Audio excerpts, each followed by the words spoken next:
Assalamualaikum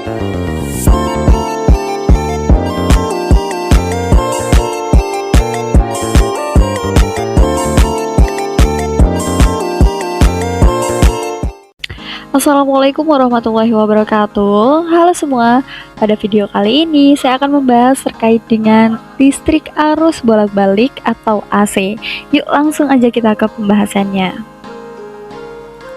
Nah, berikut adalah penjelasan singkat terkait dengan arus listrik. Nah, arus listrik itu terbagi menjadi dua, ada yang DC dan AC. DC itu arus listrik searah dan AC adalah pembahasan kita pada materi kali ini, yaitu listrik arus bolak-balik. Dalam kehidupan sehari-hari, AC lebih banyak digunakan karena mudah disalurkan ke rumah, sekolah, dan industri, serta lebih stabil. Materi ini membahas konsep dasar AC, besaran penting, dan penerapannya. Nah, berikut adalah konsep dasar dari arus bolak-balik nih, di mana AC adalah arus listrik yang besar dan arahnya berubah secara periodik. Tegangan dan arus berbentuk gelombang sinusoidal dengan rumus umumnya yaitu V sama dengan V maksimum dikali sin dikali dengan omega dikali T ditambah dengan theta. Berikut adalah besaran penting dalam AC atau arus listrik bolak-balik. Yang pertama yaitu amplitudo. Amplitudo adalah nilai maksimum tegangan atau arus.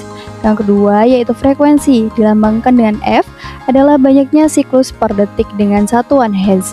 Yang ketiga yaitu periode, dengan lambang T adalah waktu satu siklus. T sama dengan seper dari F. Yang terakhir yaitu sudut fase, adalah pergeseran antara tegangan dan arus. Nah, berikut adalah terkait dengan tegangan efektif atau disebut dengan RMS. Nilai efektif digunakan dalam pengukuran sehari-hari nih. Contoh, listrik 220 volt adalah nilai efektif, bukan amplitudo. Rumusnya V efektif sama dengan V maksimum dibagi dengan akar 2. Nah, kalau rumus dari kuat arus efektif sama dengan kuat arus maksimum dibagi dengan akar 2. Nah, berikut terkait dengan rangkaian resistif atau R. Pada resistor murni, arus dan tegangannya sefase. Grafik menggambarkan tegangan dan arus saling sejajar. Rumus daya adalah P sama dengan tegangan efektif dikali dengan kuat arus efektif. Selanjutnya yaitu rangkaian induktif atau L. AC adalah arus listrik yang besar dan arahnya berubah secara periodik.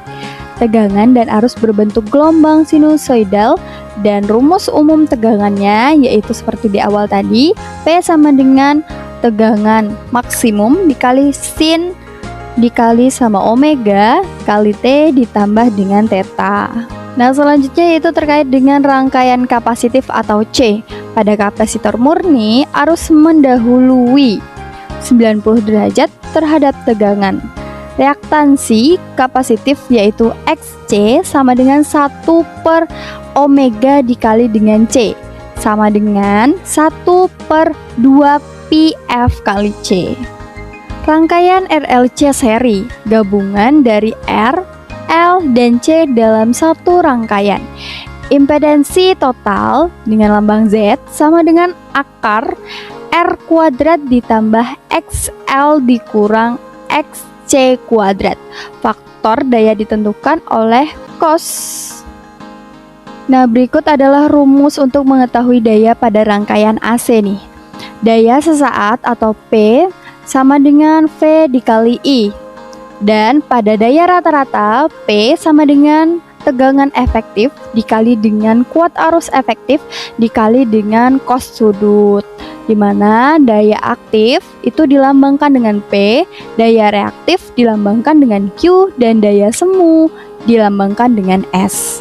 Nah, terdapat banyak sekali penerapan listrik arus bolak-balik dalam kehidupan sehari-hari. Nah, di antaranya yaitu yang pertama jaringan listrik rumahan, yang kedua yaitu generator dan transformator, yang ketiga peralatan rumah tangga seperti TV, kulkas, kipas, dan lain-lain, dan yang terakhir yaitu mesin-mesin industri. Nah, sampai sini dulu pembahasan kita pada video kali ini. Saya ucapkan terima kasih buat yang udah nonton dari awal sampai akhir. Maaf apabila banyak kekurangan saya dalam menyampaikan materi kali ini. Saya akhiri, wabillahi taufiq wal hidayah. Wassalamualaikum warahmatullahi wabarakatuh.